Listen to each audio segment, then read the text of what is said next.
Hello friends, कैसे हैं आप लोग? बहुत अच्छे होंगे।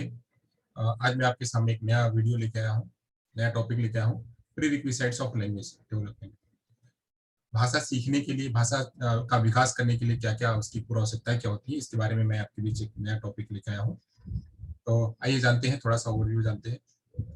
अ, जैसा कि हम समझते हैं कि हमारे आसपास के वातावरण में ढेर सारे बच्चे होते हैं और वो बच्चे जो है वो कहीं कहीं से इधर उधर से मतलब अपने वातावरण से रह के, अपने घर परिवार से रह करके जितनी उनकी हेयरिंग होती है उसके हिसाब से उनका वाणी का विकास भी होते रहता है।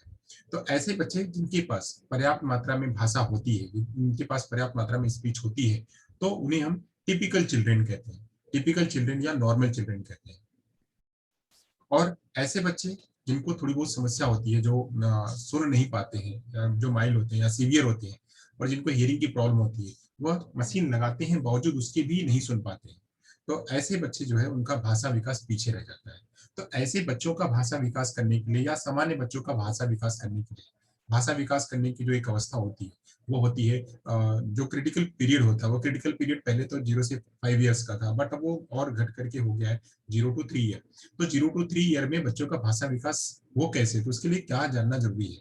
हम as a family, as a school के या एज अ सोसाइटी मेंबर, हमें बच्चे का अगर भाषा विकास करना है तो उसके लिए क्या जानना जरूरी है। तो क्या प्रीरिक्विसाइट्स है? प्रीरिक्विसाइट्स मतलब क्या कि ऐसा कुछ जो इंपॉर्टेंट है और इसेंशियल भी है, ऐसा कुछ। तो इसेंशियल क्या है, इंपॉर्टेंट भी और इसेंशियल भी है, तो क्या है? जैसे एक एग्जांपल के जरिए समझते हैं कि अगर मान लीजिए हमें किसी हमको हमको खुद को अगर डीएड में एडमिशन लेना है, तो डीएड में एडमिशन लेने के लिए, बीएड में एडमिशन लेने के लिए, अगर हमें खाली डीएड में एडमिशन लेना है, तो डीएड एडमिशन लेने के लिए हमको सबसे पहली चीज क्या होती है? हमें 12वीं पास होना होता है, एचएससी पास होना होता है। 12वीं पास होना, वो भी खाली पास होना नहीं, 50%, मिनिमम 50% जो है वो चाहिए होता है। तो मिनिमम 50% क्या है? वह एक प्री रिक्विसाइट्स है, उतना हमको आना जरूरी है। तो हमें डीएड में, डीएड स्पेशल एजुकेशन में अगर हमको एडमिशन लेना है तो 12वीं पास होना। ऐसे ही बीएड में अगर हमको एडमिशन लेना है तो हमको ग्रेजुएट होना, ग्रेजुएट 50% के साथ में पास होना। तो ये उसकी क्या है? प्री रिक्विसाइट्स है। तो ऐसे ही अगर हमें हियरिंग, हमें किसी बच्चे में भाषा विकास या वाणी का विकास करना है, तो उन बच्चों में वाणी का विकास और भाषा विकास कैसे कर पाएंगे? वह तब कर पाएंगे जब बच्चे के अंदर में पर्याप्त मात्रा में हियरिंग होगी, यानी सुनना अगर उनके पास पर्याप्त मात्रा में होगा, तब जाकर के वह उसका भाषा और वाणी का विकास हो सकता है। वाणी का विकास होने के लिए और भी हमको जरूरत पड़ती है कि हमारा जो पूरा मैकेनिज्म है, जिसमें कि हमारा एक ग्लोटल है और लिप है, टंग है, टीथ है और नेजल है, ये सब अगर हमारा बिल्कुल सही है, ओके है, तो ऐसी अवस्था में हम उसका वाणी का विकास और भाषा का विकास आसानी से कर सकते हैं। तो हियरिंग जरूरी है। हियरिंग के साथ साथ में पूरा मैकेनिज्म, स्पीच का मैकेनिज्म और हेयरिंग का मैकेनिज्म भी उसका स्ट्रांग होना जरूरी है, तब जाकर के बच्चे का भाषा विकास हो सकता है। तो ये तो हमारी हुई प्रीरिक्विसाइट्स। ओके, और बात करते हैं, आगे चलते हैं। कुछ पॉइंट्स के आधार पे हम समझते हैं कि क्या हो सकता है, प्रीरिक्विसाइट्स क्या हो सकता है। सब कुछ कहिए कि एक ब्लाइंड बच्चा है, अब ब्लाइंड चाइल्ड, एक कोई मतलब अंध बच्चा है, तो उसका मतलब वाणी का विकास कैसे हो सकता है? सपोज करिए, हम एक इमेजिन करते हैं, जस्ट इमेजिन करते हैं कि ये कोई ब्लाइंड बच्चा है या एक कोई नॉन इम्पेयर्ड गुजराती स्पीकिंग बच्चा है। मतलब नॉन इम्पेयर्ड मतलब कि वह बिल्कुल नॉर्मल है, इम्पेयर्ड नहीं है, नॉर्मल है, सामान्य है, वह सुन सकता है, बोल सकता है, बट वो गुजराती स्पीकिंग बच्चा है। गुजराती स्पीकिंग बच्चा है, मतलब ये हमको ध्यान करना है कि एक हमने पहला पॉइंट बात करी कि एक ब्लाइंड बच्चा है। दूसरा बात करी कि एक जो है गुजराती बच्चा, गुजराती स्पीकिंग बच्चा है जो कि नॉन इम्पेयर्ड है। तीसरा बात करते हैं, तीसरे स्थान पे एक ही नॉन इम्पेयर्ड बच्चा है, बट बंगाली बंगाली जानने वाला। आइए हम बोर्ड पे भी लिख करके बात करते हैं। एक है ब्लाइंड बच्चा, एक ब्लाइंड बच्चा है, दूसरा गुजराती स्पीकिंग बच्चा है। तीसरी की बात करते हैं कि यह Bengali parents, Bengali parents, but वो पेरेंट्स जो है बोलते क्या है? मराठी बोलते हैं, मराठी बोलते हैं। और एक तोता है, एक पैरट है, पैरट है। और वहीं पे ये हो गया। उसके बाद हम और बात करते हैं, एक नॉन इम्पेयर्ड जो कि एक रूरल एरिया में पैदा हुआ है, रूरल एरिया में पैदा हुआ है, नॉन इम्पेयर्ड, ये वो भी सामान्य बच्चा है। बट वहीं एक डेफ बच्चा है, a deaf child of a deaf couple who are efficient ASL users। मतलब एक ऐसा जो कि डेफ डेफ है, डेफ बच्चा है, और डेफ बच्चा एएसएल या आईएसएल यूज करता है। आईएसएल के हम यहाँ ले लेते हैं, आईएसएल यूज करता है। एक पोलियो अफेक्टेड बच्चा है, अदरवाइज नॉन इम्पेयर्ड है, यानी उसको पोलियो है, पोलियो है बट वह नॉन इम्पेयर्ड है, उसको सब कुछ सही है उसका। अ child raised in jungle with animal, एक बच्चा है, एक बच्चा है जो कि जंगल में उसका विकास हुआ है, और एक डेफ बच्चा है, और एक डेफ बच्चा है। अब यहाँ पे हम इतनी कंडीशन में बात करते हैं, फिर से वापस से देखते हैं कि एक ब्लाइंड बच्चा है, एक नॉन इम्पेयर्ड गुजराती स्पीकिंग बच्चा है, एक नॉन इम्पेयर्ड बच्चा है बंगाली, बट वह उसका पालन पोषण जो है वो मराठी में हुआ है बंगाली बट पालन पोषण उसका मराठी में हुआ है। एक तोता है, एक नॉन इम्पेयर्ड बच्चा है जो कि मतलब ऑर्फनेज है, अनाथ है, और वो गांव में उसका पालन पोषण वो गांव में रहता है। एक डेफ बच्चा है, डेफ कपल के द्वारा, मतलब एक डेफ बच्चा है और उसका डेफ कपल के द्वारा ही उसका पालन पोषण हुआ है, और वो जो डेफ कपल है वो अच्छे से एएसएल यूज कर सकता है। वही एक और बच्चा है जो कि पोलियो अफेक्टेड है, बट वो सब कुछ उसका सामान है, पोलियो ही है बट बाकी सब सामान है, वो उसका किसी रूप में कोई ऊपर का हेड जो है वो उससे कोई समस्या नहीं है, उसको सुनाई होता है, बोल सकता है, सब कुछ कर सकता है। अ child raised in jungle with animal, एक बच्चा जो कि जंगल में जानवरों के साथ में उसका पालन पोषण हुआ और जानवरों के साथ में रहता है। और एक और बच्चा है जो कि डेफ है, छोटा डी वाला बच्चा है, डेफ चाइल्ड है, जिसको कि वह हियरिंग एड यूज करता है, और हियरिंग एड यूज करके वह थोड़ा बहुत सुन करके उसका भाषा विकास हो सकता है। ऐसे हमने इतनी सारी पॉइंट बात करी। अब इतनी पॉइंट में बात करते हैं, थोड़ा सा हम थोड़ा सा आराम रखते हैं, आराम करके देखते हैं। Take a pause, see the list and name into 3 types. अब देखेंगे ये जो है, ये पूरे 1 2 3 4 5 6 7 8 9 पॉइंट्स हैं। इन 9 पॉइंट्स को हम 3 अलग अलग रूपों में बात करते हैं, 3 अलग अलग रूपों में। पहली बात जो है वो पहली बात कही जा रही है, क्या पहली बात कही जा रही है कि develop language naturally and automatically. ऐसा कौन से लोग हैं जिनका की ऑटोमेटिक भाषा का विकास होगा? ऐसे कौन कौन से लोग हैं जिनका की ऑटोमेटिक भाषा विकास होगा? एक ब्लाइंड बच्चा है, ब्लाइंड बच्चे के लिए देखना नहीं है, बस देखना नहीं है, बट वह सुन तो रहा है, तो इसका क्या हो सकता है, भाषा का विकास आसानी से हो सकता है। एक नॉन इम्पेयर्ड गुजराती स्पीकिंग बच्चा है, यानी गुजराती ही बोल रहा है बट बोल तो रहा है, वाणी तो उसकी विकसित है, भाषा और वाणी तो विकास हो रहा है, तो इसका भी हो सकता है, यानी डेवलप उसका नेचुरली ऑटोमेटिकली उसका भाषा का विकास हो सकता है, हो रहा है। एक non impaired child born Bengali parents but raised in Marathi, भले वो मराठी में है, बंगाली के पेरेंट्स है बट मराठी में, बट भाषा तो विकास हो रहा है ना, तो भाषा विकास इसका भी हो रहा है ऑटोमेटिक। ओके। एक पैरट, पैरट हमने पहले ही कहा था, हमारे पहले लेक्चर में मैंने बताया हुआ था कि जो एलईडी है, लैंग्वेज एक्विजिशन डिवाइस जो है, वह मात्र और मात्र खाली मनुष्य में होती है, मानव में होती है, पक्षियों में और जो है वो जानवरों में नहीं होती है। तो पैरट का भाषा विकास, पैरट बोल तो पाएगा, हम कहते हैं कि पैरट बोलता है तो है, जैसा बोलते वैसा बोलता है, बट उसकी लिमिटेड है, जितना हम सिखाएंगे उतना ही करेगा, और वो ऑटोमेटिक नहीं होगा, ऑटोमेटिक नेचुरली उसका भाषा का विकास नहीं होगा। तो पैरट जो है, यहाँ पे पैरट इस लिस्ट में, पहली वाली लिस्ट में से पैरट निकल जाएगा। अब और कौन? A deaf child of a deaf couple who are efficient ASL, भले वह बोली जाने वाली भाषा, बोली जाने वाली भाषा तो नहीं कर पाएगा बट साइन तो कर पाएगा, क्योंकि उसके मम्मी पापा क्या है, वह साइन यूज करते हैं, तो साइन यूज करते हैं, तो साइन वाली भाषा तो अब उसका विकास होगा, तो इस बच्चे का भी हो सकता है, यानी वर्बल नहीं तो नॉन वर्बल और मैनुअल लैंग्वेज इसका विकास हो ही रहा है। Polio affected otherwise non impaired child, इस बच्चे का भी भाषा विकास ऑटोमेटिक हो पाएगा। अ child raised in jungle with animal, यहाँ पे ये वाले बच्चे का सब कुछ सामान्य है, कान सब कुछ सामान्य है, बट इसके लिए एक्सपोजर नहीं मिल रहा है, इनपुट नहीं मिल रहा है। जानवर, जो जानवर है वो क्या बोलेंगे, वह तो अपनी भाषा में बात करेंगे ना, तो उसको उतनी ही भाषा पता चलेगी, यानी वातावरण रहना भी जरूरी है, भाषा का माहौल भी होना जरूरी, तब तो जाकर के होगा।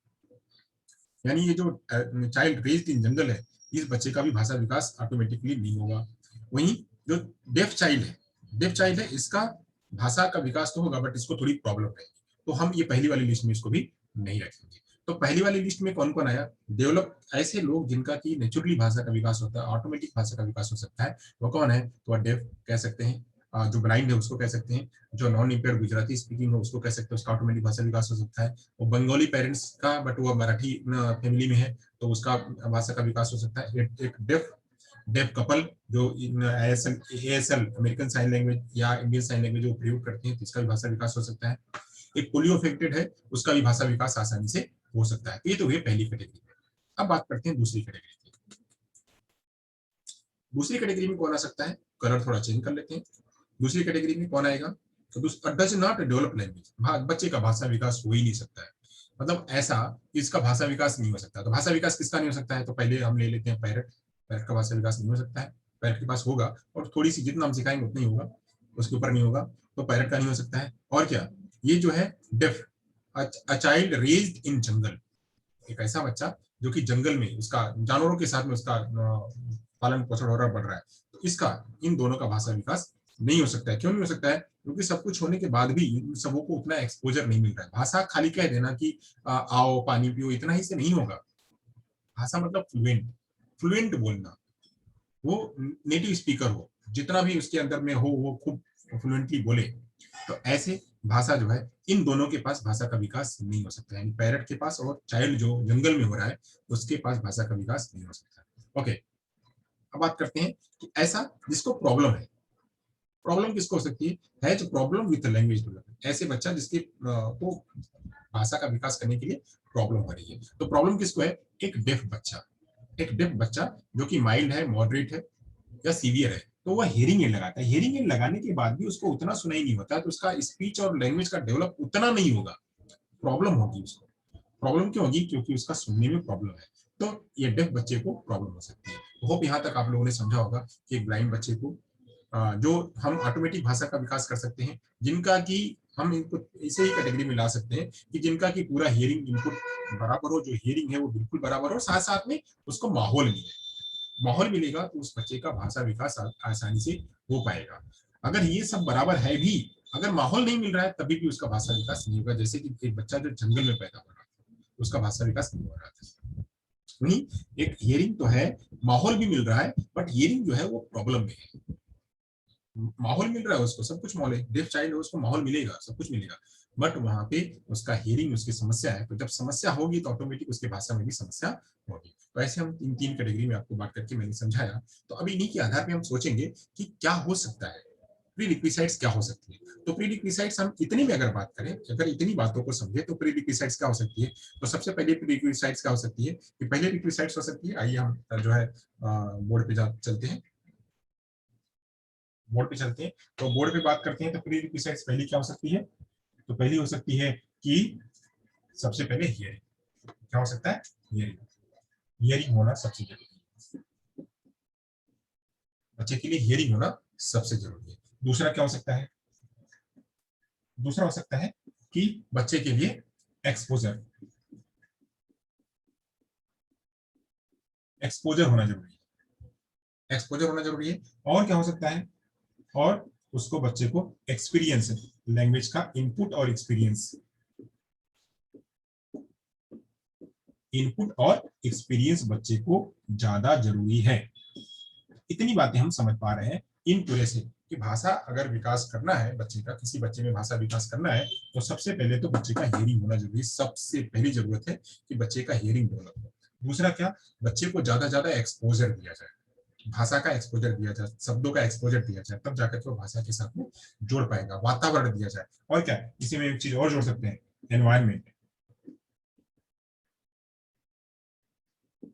एनवायरमेंट, एनवायरमेंट भी बच्चे को चाहिए। तो एनवायरमेंट और एक्सपीरियंस ये सब बच्चे के लिए जरूरी है।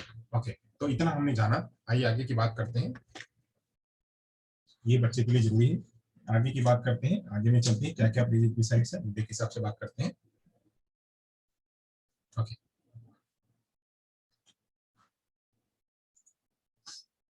हाँ, तो क्या क्या जरूरी है भाषा, प्रीरिक्विजिट्स ऑफ लैंग्वेज डेवलपमेंट में। पहला क्या है, पहली है कि बच्चे के पास इनेट लिंग्विस्टिक कैपेसिटी होनी चाहिए। इनेट लिंग्विस्टिक कैपेसिटी का मतलब क्या कह सकते हैं, जैसे हम कह सकते हैं कि एलईडी डिवाइस, क्या, L A D device, language acquisition device, language acquisition device, L A D, ये होना जरूरी है सबसे पहले। यानी बच्चे के पास लिंग्विस्टिक कैपेसिटी हो, जन्मजात, इनेट मतलब जन्मजात, बच्चे के पास जन्मजात भाषा सीखने की क्षमता हो। बच्चा ऐसा नहीं कि बच्चा जब पैदा हुआ तभी उसके यहाँ पे लोब में या राइट हेमिस्फीयर में या लेफ्ट हेमिस्फीयर में कहीं उसको समस्या हो गई। तो ऐसा नहीं, उसके पास लैंग्वेज एक्विजिशन डिवाइस है ही नहीं, या उसके पास हियरिंग का इनपुट है ही नहीं। तो जब हियरिंग का इनपुट नहीं होगा, जब लैंग्वेज एक्विजिशन डिवाइस नहीं होगा, तो बच्चे का भाषा विकास नहीं हो सकता है। तो सबसे पहली रिक्विसाइट्स क्या है कि बच्चे के पास इनेट लिंग्विस्टिक कैपेसिटी होनी चाहिए। दूसरा क्या हो सकता है? दूसरी बात है कि लैंग्वेज एक्विजिशन डिवाइस, यानी यहाँ पे जैसे हमने बताया पहले ही कि लैंग्वेज एक्विजिशन डिवाइस एलएडी भी बच्चे का होना चाहिए, यानी स्पीच का मैकेनिज्म वो वही बनाता है, जो बातें हम कहेंगे, जो सुनेंगे उसको वह समझेगा, समझ करके वह वाणी के रूप में अभिव्यक्त करेगा। तो लैंग्वेज एक्विजिशन डिवाइस भी होना जरूरी है। पहली बात करें कि बच्चे के पास सारा मैकेनिज्म, सुनना, ये सब जरूरी है, ये सब होना, साथ में लैंग्वेज एक्विजिशन डिवाइस होना। और क्या? Normal cognitive capacity. Normal cognitive capacity का मतलब क्या कि वह अब कहते हैं कि अगर कोई बच्चा जो है वो आईक्यू लेवल उसका नीचे है, 60 का है, 50 का है, 40 का है, तो उसके पास भाषा नहीं होती। क्यों नहीं होती है? क्योंकि वह शब्दों का इंटरप्रीट, शब्दों को वह मतलब वो समझ नहीं पाएगा। उसको हम कितना भी देंगे, भले उसका सारा कुछ विजुअलाइज हो रहा है, बट उसको वह मीनिंग नहीं निकाल पाएगा। उसका मस्तिष्क जो है उसको मीनिंग निकालने के लिए नहीं है, कॉग्निटिव कैपेसिटी नहीं है उसके पास। हमने कहा कि एक हमने एप्पल की बात करी, एप्पल है, या हमने बनाना की बात करी, तो अगर हम दिखाएंगे भी तो वह 1 सेकंड के लिए, 2 सेकंड के लिए हम उसको अगर बार बार प्रयास भी करेंगे तो उतना ही याद रखेगा, लंबे समय तक नहीं याद कर रख पाएगा। तो नॉर्मल कैपेसिटी, कॉग्निटिव कैपेसिटी होनी चाहिए, मतलब जो उसका आईक्यू लेवल है उसका 90 के ऊपर, एटलीस्ट 90 के ऊपर होना चाहिए। तो वह जो है वह भाषा 90, मतलब एक एवरेज लेवल की बात कर रहा हूँ, 90 के ऊपर हो तो वह अधिक भाषा उसका विकास हो सकता है। और क्या? ये हमने बात करी कि बच्चे के पास सुनने की क्षमता हो, सुनने की क्षमता हो, सारा मैकेनिज्म उसका बराबर हो, और क्या उसके पास लैंग्वेज एक्विजिशन डिवाइस हो, और क्या उसके पास जो नॉर्मल कॉग्निटिव कैपेसिटी है, संज्ञानात्मक की जो क्षमता है, सामान्य संज्ञानात्मक की क्षमता वो उसके पास हो। Normal sensory perceptual ability, sensory perceptual ability का मतलब क्या? जैसे वो बच्चा देख सके, सुन सके, टेस्ट कर सके, टच कर सके, स्मेल कर सके, यह जो नॉर्मल मतलब सामान्य सेंसरी परसेप्चुअल की वो वहां से देखे, देख करके उसको समझ में आ जाए, वह किसी बात को महसूस करे, महसूस कर उसको वहां से पता चल जाए, वह सुन करके उसको पता चल जाए। तो सेंसरी परसेप्चुअल एबिलिटी भी उसके अंदर में होनी चाहिए। और क्या? और साथ साथ में आता है लैंग्वेज का इनपुट। लैंग्वेज के इनपुट के लिए मैंने यहाँ बात करी थी कि एक्सपीरियंस, एक्सपोजर और एनवायरमेंट, ये उसके पास होना चाहिए। तो लैंग्वेज का इनपुट वह वातावरण में ऐसी समाज में रहे जहाँ से कि उसको भाषा सब कुछ मिले। या जब हमने बात करी थी एक ऐसा बच्चा जो कि जंगल में पैदा हुआ था, जंगल में उसका जानवरों ने उसका पालन पोषण किया था, तो उसके पास सब कुछ था। अब बात करें कि वो सामान्य था, उसके पास इनेट लैंग्विस्टिक कैपेसिटी भी रही होगी, लैंग्वेज एक्विजिशन डिवाइस भी रहा होगा, नॉर्मल कॉग्निटिव कैपेसिटी भी रही होगी, नॉर्मल सेंसरी परसेप्चुअल एबिलिटी भी रही होगी, बावजूद उसका भाषा का विकास नहीं हुआ। क्यों नहीं हुआ? क्योंकि उसके पास लैंग्वेज का इनपुट नहीं था। जानवर उसको क्या लैंग्वेज का इनपुट? जानवरों के बीच रहेगा तो वो लैंग्वेज का इनपुट कहाँ से मिलेगा? अगर वह मानव के पास, सामान्य इंसानों के पास अगर रहेगा, ऐसे वातावरण में, समाज में रहेगा, तो उसके पास भाषा का विकास होगा। तो इसलिए लैंग्वेज का इनपुट भी होना जरूरी है। तो प्री रिक्विजिट में मैंने बात करी, अभी तो मैंने उसके पहले वाली स्लाइड में मैंने इतना ही बताया था कि आप कैसे समझोगे कि क्या प्री रिक्विजिट्स हो सकती है। तो प्री रिक्विजिट्स के लिए मैंने कई सारे एग्जांपल्स बताए, उसको मैंने सोचने पर मजबूर किया आपको। फिर उसके बाद मैंने कहा कि प्री रिक्विजिट्स क्या हो सकती है। तो हो सकती है इनेट लिंग्विस्टिक कैपेसिटी हो सकती है, दूसरा हो सकता है कि लैंग्वेज एक्विजिशन डिवाइस हो सकता है, नॉर्मल कॉग्निटिव कैपेसिटी हो सकती है, सेंसरी परसेप्चुअल एबिलिटी हो सकती है, और लैंग्वेज इनपुट। अब लैंग्वेज इनपुट को थोड़ा सा और विस्तार के रूप में जानेंगे। लैंग्वेज इनपुट और क्या हो सकता है, तो उसको विस्तार में जानने की कोशिश करेंगे। क्या हो सकता है? तो लैंग्वेज इनपुट जैसे 3 E's, 3 E's में मैंने आपको पहले ही बताया था। 3 E's क्या? 3 E's, 3 E's क्या? तो 3 E's में जैसे एक्सपीरियंस, बच्चे के पास लैंग्वेज का एक्सपीरियंस कि वह अब हम कहते हैं कि हमें इंग्लिश नहीं आती, हमें गुजराती नहीं आती, हम हमारे नेटिव स्पीकर के अलावा हमको अन्य भाषाएं नहीं आती। क्यों नहीं आती है? क्योंकि हमको उसका एक्सपीरियंस नहीं है, हमको उसका एनवायरमेंट नहीं है, हमको उसका एक्सपोजर नहीं है। अगर हम उसी एक्सपोजर में हैं, लगातार हमसे कोई इंग्लिश में बातचीत करने वाला हो और हम इंग्लिश बोलते हो, हम इंग्लिश के वातावरण में रहें, तो ऑटोमेटिक हमको क्या है, वह हम इंग्लिश बोलने लगेंगे। हम कोई भी लैंग्वेज, चाहे चाइनीज हो, चाहे वो फ्रेंच हो, चाहे कोई भी भाषा हो, चाहे रशियन हो, हम XYZ भारत की कोई भी भाषा, विदेश की, देश की, वर्ल्ड की, संसार की कोई भी भाषा हम हमसे अछूती नहीं रह सकती है। क्यों नहीं अछूती रह सकती है? क्योंकि हमारे पास वो वातावरण मिलेगा, एनवायरनमेंट मिलेगा, हमारे पास एक्सपोजर मिलेगा, हमारा सब कुछ सही है, हमारा इनेट कैपेसिटी भी है, हमारे पास लैंग्वेज एक्विजिशन डिवाइस भी है, हमारे पास सब कुछ है। तो हम कोई भी भाषा सीखने से वंचित नहीं रह सकते हैं, नहीं रह सकते हैं। वो इसीलिए नहीं रह सकते हैं क्योंकि हमारे पास ये सब कुछ है। तो ऐसी चीजें जिसके पास नहीं होती, सपोज करिए कि ऐसा कोई हियरिंग इम्पेयर्ड बच्चा है, उसको एक्सपीरियंस भी नहीं मिल रहा है, एनवायरमेंट भी नहीं मिल रहा है, एक्सपोजर भी नहीं मिल रहा है, और लैंग्वेज की कैपेसिटी भी नहीं है, कॉग्निटिव कैपेसिटी भी नहीं है, तो ऐसा बच्चा भाषा सीखने में पीछे रह जाएगा। हमने पीछे बात करी, लैंग्वेज इनपुट की बात कर रहे थे, तो लैंग्वेज इनपुट कैसा मिलेगा कि अगर हमको समाज मिलेगा वैसा, हमें वैसा अनुभव मिलेगा। अनुभव में क्या कि हम हर जगह पे, जैसे हम कहते हैं कि बच्चे को लेके गए हम बैंक लेके गए, हमने सलाद बनाना सिखाया, हमने कहानी सिखाई, हमने कविताएं सिखाई, अलग अलग प्रकार के एक ही चीज को हमने मैथ में भी, हमने मैथ के जरिए भी भाषा सिखाया, हमने साइंस के जरिए भी भाषा सिखाया, हमने ज्योग्राफी के जरिए भी भाषा सिखाया, लैंग्वेज के भी जरिए भाषा सिखाया। हर जगह भाषा का हम जो बच्चे को इनपुट दे रहे हैं, इनपुट दे रहे हैं, इनपुट दे रहे हैं। तो इनपुट जितना बच्चा लेगा उतना ही बच्चा एक्सपोजर दे पाएगा। तो वैसा अगर उसको एनवायरमेंट मिल रहा है, सब जगह पे दादी भी बात करी, दादा भी बात कर रहे हैं, दीदी भी बात कर रही है, भाई भी बात कर रहा है, और मम्मी भी बात कर रही है, पापा भी बात कर रहे हैं, आस पड़ोस के सारे बच्चे जो उसके साथ में बात कर रहे हैं, तो ऑटोमेटिक उसका भाषा का विकास होगा और एक्सपोजर भी उसको मिल रहा है। हाँ, सारे लोग बोल रहे हैं, सब जगह पे सब कुछ चल रहा है, तो होगा, तो ऐसे भाषा का विकास होगा। लैंग्वेज एक्सपोजर कैसा हो सकता है? तो लैंग्वेज एक्सपोजर में बात करते हैं तो जैसे फोनोलॉजिकल अवेयरनेस, फोनोलॉजिकल अवेयरनेस में जैसे अगर किसी बच्चे को सब कुछ वही चीजें मिल रही हैं, वो हिंदी में भी सीख रहा है बच्चा, अंग्रेजी भी सीख रहा है, सब कुछ फोनोलॉजिकल। अब एक बच्चे को एक से अधिक भाषाएं सिखा सकते हैं, वह ऐसी सिखा सकते हैं, उसको फोनोलॉजिकल अवेयरनेस होगा। फोनोलॉजिकल अवेयरनेस मतलब सब्जी, सब्जी को हम वेजिटेबल भी कर सकते हैं। तो सब्जी और वेजिटेबल दो चीज तो आसानी से सीख सकता है। तो सब्जी के अलग अलग रूप, जितनी भी सब्जियां उनके अलग अलग रूप अगर वो बच्चा जानता है, वो सारी अवेयरनेस हो रही है, तो बच्चा क्या करेगा, वो सब सुन पाएगा, समझ पाएगा, सीख पाएगा और वह उसको अपने दिमाग में रख पाएगा।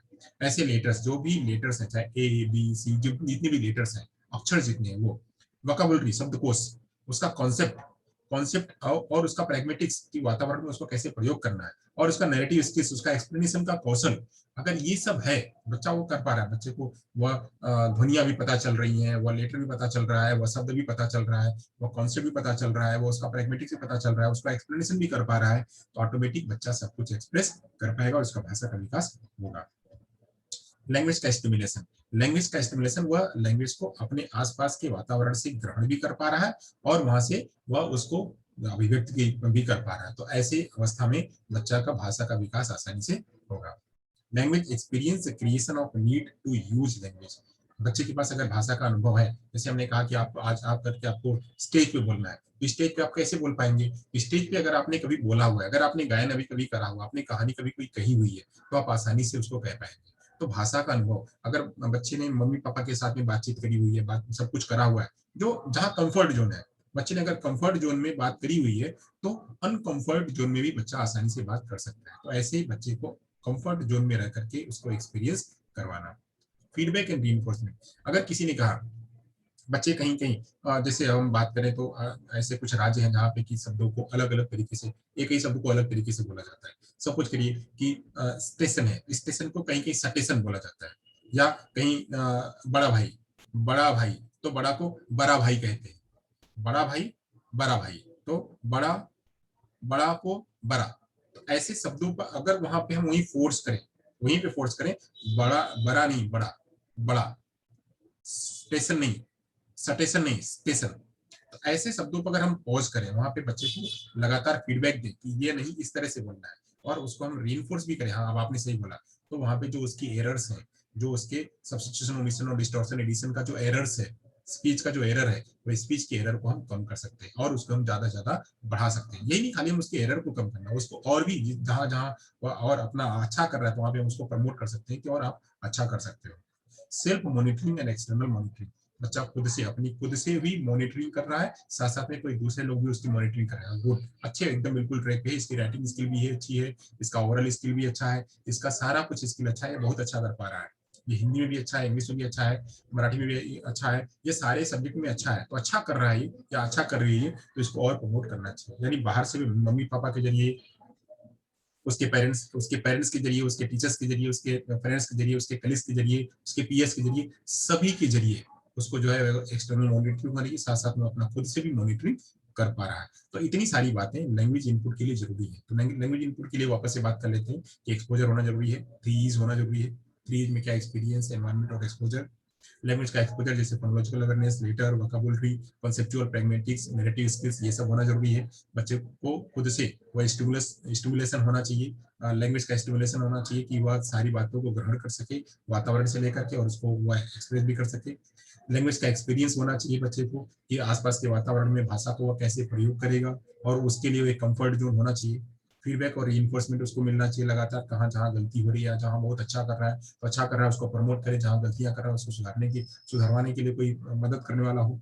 बच्चा अपनी मॉनिटरिंग खुद से करता हो कि हम सही बिल्कुल ट्रैक पे जा रहे हैं, और दूसरे लोग भी उसको ट्रैक पे करें ताकि उसको एक्सपीरियंस मिले, एक्सपोजर मिले और एनवायरमेंट मिले। ये सब मैंने आपको आपके बीच में शेयर किया कि क्या क्या प्री रिक्विजिट्स हो सकती है। आप लोगों को ये जो है अब तक समझ में आ गया होगा। मैं एक बार वापस से पीछे चल करके आपको रिवीजन करवा देता हूँ। तो प्री रिक्विजिट्स की मैंने बात करी, एक एग्जांपल के जरिए मैंने आपको बताया कि प्री रिक्विजिट्स का मतलब क्या होता है। जैसे किसी बच्चे को 12वीं में अगर एडमिशन लेना है तो उसके लिए अगर उसको डिप्लोमा में एडमिशन लेना है तो 12वीं पास होना जरूरी है। अगर 12वीं में एडमिशन लेना है तो उसको 11वीं पास होना जरूरी है। तो ऐसे ही ये जो हमें सर्टिफिकेशन की जरूरत पड़ती है, वैसे ही किसी बच्चे का भाषा विकास करने के लिए उसका जो मैकेनिज्म है वो सब जरूरी है, हियरिंग उसका जरूरी है। और भी आगे मैंने बताया कि वो सब हियरिंग होना जरूरी है, वातावरण का होना जरूरी है, उसके लिए जो इनेट कैपेसिटी है वो होना जरूरी है, कॉग्निटिव कैपेसिटी है वो होना जरूरी है। ये सब मैंने आपको बताया। इसके लिए मैंने आपको कई सारे एग्जाम्पल बताए कि ऐसे कौन बच्चे हैं, ऐसे कौन लोग हैं। ये सारे 9 पॉइंट में मैंने आपको दिखाया कि ऐसे कौन लोग हैं जिनका नेचुरली जो है भाषा का विकास हो सकता है, ऑटोमेटिक भाषा विकास हो सकता है। ऐसे कौन लोग हैं जिनका भाषा विकास हो ही नहीं सकता है, या ऐसे कौन लोग हैं जिनकी भाषा विकास करने में समस्या हो सकती है। इन पॉइंट पे हमने चर्चाएं करी। फिर हमने जाना कि प्री रिक्विजिट्स क्या क्या है। तो प्री रिक्विजिट जो है मेनली 5 है। तो innate linguistic capacity, language acquisition device, और normal cognitive capacity, sensory perceptual. Normal sensory perceptual मतलब कि बच्चे को जितनी भी हमारी इंद्रियां हैं वो इंद्रियां बच्चे का काम करने वाली हो, काम कर रही हो, और उसके जरिए वह ज्ञान ग्रहण कर पा रहा हो। लैंग्वेज का इनपुट, तो लैंग्वेज के इनपुट के लिए मैंने बात करी थी। तो लैंग्वेज का इनपुट कैसा हो सकता है, तो वह हो सकता है, तो वह क्या हो सकता है, वह जो है सॉरी यहाँ से फीडबैक के रूप में हो सकता है, 3 E's के रूप में हो सकता है, एक्सपीरियंस, एनवायरनमेंट, एक्सपोजर के रूप में हो सकता है। एक्सपोजर के रूप में एक्सपोजर, फोनोलॉजिकल अवेयरनेस, लेटर का, वोकैब्युलरी का, कंसेप्चुअल अवेयरनेस, ये सब हो सकता है। और लैंग्वेज स्टिमुलेशन उसको मिलता हो, साथ साथ में लैंग्वेज का एक्सपीरियंस बच्चे के पास ज्यादा हो, फीडबैक और रीइंफोर्समेंट बच्चे के पास ज्यादा हो, तो सेल्फ मॉनिटरिंग भी कर सकता हूँ। तो ये लैंग्वेज के इनपुट भी, जितना बच्चे को लैंग्वेज का इनपुट मिलेगा उतना ही बच्चा जो है भाषा में माहिर होगा। तो आप लोगों को समझ में आया होगा कि मैंने क्या क्या बताया। मेनली मैंने बताया था कि जो है वो भाषा के लिए क्या क्या जरूरी है। इनेट लिंग्विस्टिक कैपेसिटी जरूरी है, और लैंग्वेज एक्विजिशन डिवाइस जरूरी है, नॉर्मल कॉग्निटिव कैपेसिटी जरूरी है, सेंसरी परसेप्चुअल जरूरी है, और लैंग्वेज का इनपुट जरूरी है। तो लैंग्वेज के इनपुट में मैंने ये सारी बातें आपको बताई थी कि 3 E's, लैंग्वेज का एक्सपोजर, लैंग्वेज का स्टिमुलेशन, लैंग्वेज का experience, feedback, reinforcement, self monitoring और एक्सटर्नल मॉनिटरिंग जरूरी है। तो आप लोगों को समझ में आया होगा। आप लोग हमारे वीडियो को ऐसे ही पूरा बिल्कुल थराउली देखिएगा, शेयर करिएगा, लाइक करिएगा, और बेल आइकन को दबाइएगा। जो लोग नए हैं वो हमारे यूट्यूब को सब्सक्राइब करना ना भूलेंगे। तो थैंक यू सो मच।